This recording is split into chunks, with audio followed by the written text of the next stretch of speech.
آپ اس بات کو سمجھ لیں کہ نبی کریم نے ہمیں بتایا ہے کہ اسباب تم نے سارے جمع کرنے، لیکن توجہ تم نے اللہ رسول کی جانب رکھنی ہے۔ یہ یاد رکھنا ہوگا وہ جو اللہ تعالیٰ کی مرضی ہوگی۔ اسباب جمع کرو لیکن بھروسہ نہ اسباب پہ کرنا۔ یہ جو توکل ہوتا ہے نا، یہ بندے کو جینا سکھاتا ہے۔ اللہ کی ذات پر جب بھروسہ ہوتا ہے تو انسان ٹوٹتا کم ہے، بکھرتا کم ہے، وہ دھوکہ کم کھاتا ہے، چونکہ اس کی توجہ اللہ کی جانب ہو جاتی ہے۔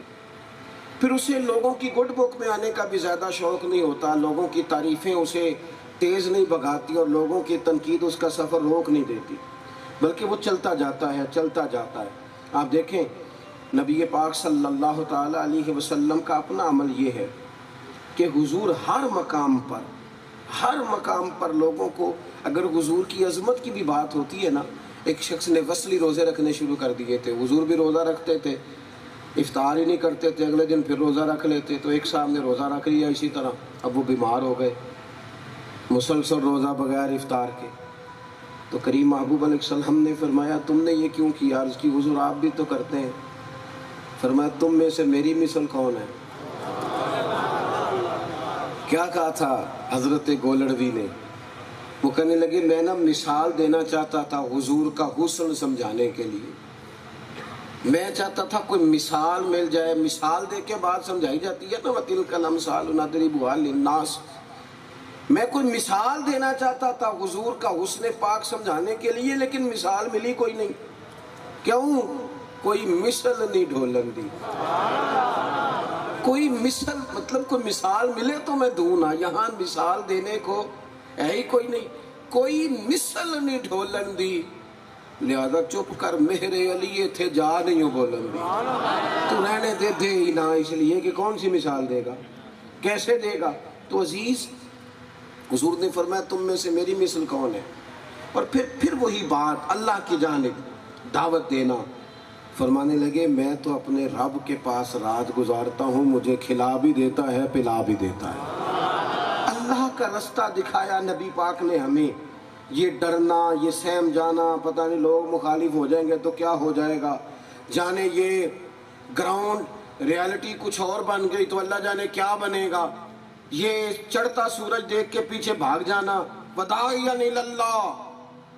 حضور نے ہمیں اللہ کا رستہ دکھایا، اللہ کا رستہ، اور فرمایا ساری دنیا مل کے تمہارا کچھ سنوارنا چاہے، سارے دنیا دار مل جائیں، سنوار نہیں سکتے جب تک رب نہ چاہے، اور سارے دنیا دار مل کے تمہارا کچھ بگاڑنا چاہیں، بگاڑ سکتے نہیں جب تک اللہ کی مشیت کا تقاضا نہ ہو۔ تو پہلی بات تو یہ ہے کہ اپنی توجہ اللہ کی جانب کریں، اللہ کی جانب کریں، اپنے مصلی کو وقت دیں، عبادات کا ذوق پیدا کریں۔ آپ غور کریں نا، نماز تو بعد میں فرض ہوئی ہے، لیکن محبوب تو کئی دن پہلے بھی جا کے غار حرا میں عبادت فرماتے تھے اور مسلسل عبادت کرتے۔ اللہ کی بارگاہ کے ساتھ اپنے رشتے کی مضبوطی۔ دوستو ہماری روح نہ کچھ مطالبہ کرتی ہے، پیسے بھی ہیں، دولت بھی ہے، گھر بھی ہے، بچے بھی ہیں، آسانی بھی ہے، سب کچھ ہے، پر بے چینی ہے، بے قراری ہے، یوں لگتا ہے جیسے کوئی کمی ہے، یوں محسوس ہوتا ہے جیسے کچھ کھو گیا ہے، یوں محسوس ہوتا ہے کہ جیسے کسی چیز کی طلب ہے، جیسے اندر کوئی بھوک ہے۔ وہ کیا ہے؟ وہ سجدے کی بھوک ہے۔ وہ تو کبھی رج کے روئے نا اللہ کی بارگاہ میں تو وہ بھوک ختم ہو جائے، وہ تو کبھی کھل کے دعا مانگے نا، لمبی دعا، دیر تک رب کی بارگاہ میں سوال، تو بھوک ختم ہو جائے۔ اپنا تعلق اپنے مالک سے جوڑیں، مضبوط ہو جائیں گے، طاقتور ہو جائیں گے۔ دوسری بات حضور کے آنے کا مقصد، وَمَا أَرْسَلْنَا مِن رَسُولٍ إِلَّا لِيُطَاعَ بِإِذْنِ اللَّهِ۔